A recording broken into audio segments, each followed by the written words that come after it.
الحمد للہ رب العالمین والصلاة والسلام علی سید المرسلین اما بعد۔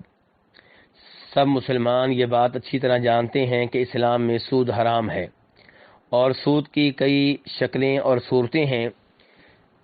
اگر انسان کسی کو قرضہ دے اور پھر جتنا قرضہ دیا ہے اس سے زیادہ پیسے واپس لے، قرضے پہ فائدہ اٹھائے، تو یہ سود کہلاتا ہے۔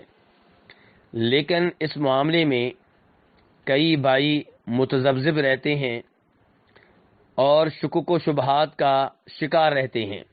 ان شکوک و شبہات میں سے ایک یہ ہے کہ جب ہم کسی کو 7 سال کے لیے قرضہ دیتے ہیں، مثال کے طور پہ 5 لاکھ روپے دیتے ہیں، اب 7 سال کے بعد جب وہ 50 لاکھ روپے واپس کرے گا تب ان کی قیمت 80 لاکھ ہو چکی ہوگی۔ تو اگر ہم 50 لاکھ ہی واپس لیں گے تو 30 لاکھ کا ہمیں نقصان ہوگا۔ تو اسے سود کیوں کہا جاتا ہے؟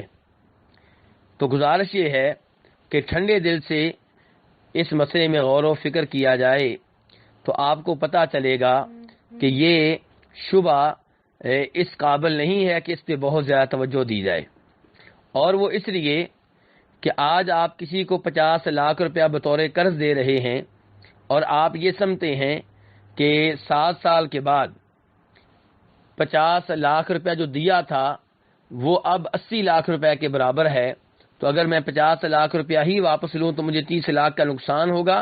تو آپ یہ بھی دیکھیں کہ کئی دفعہ معاملہ اس کے برعکس ہو جاتا ہے۔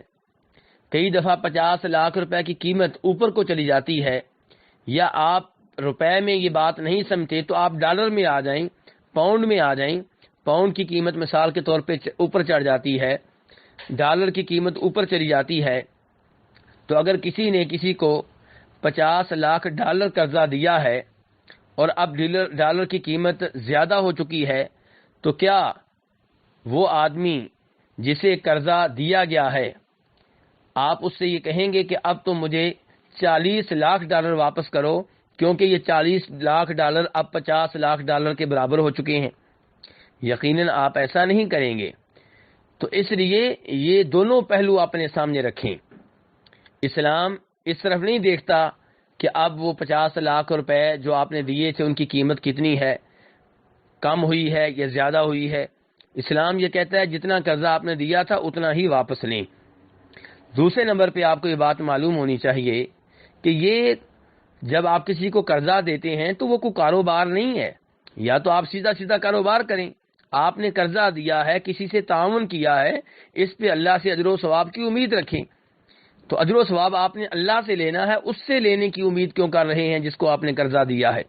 یاد رکھیے کسی کو قرضہ دینا بہت زیادہ ثواب ہے، اس پہ بہت زیادہ ثواب ملتا ہے۔ تو اب اللہ سے ثواب لینے کے لیے آپ یہ کام کریں۔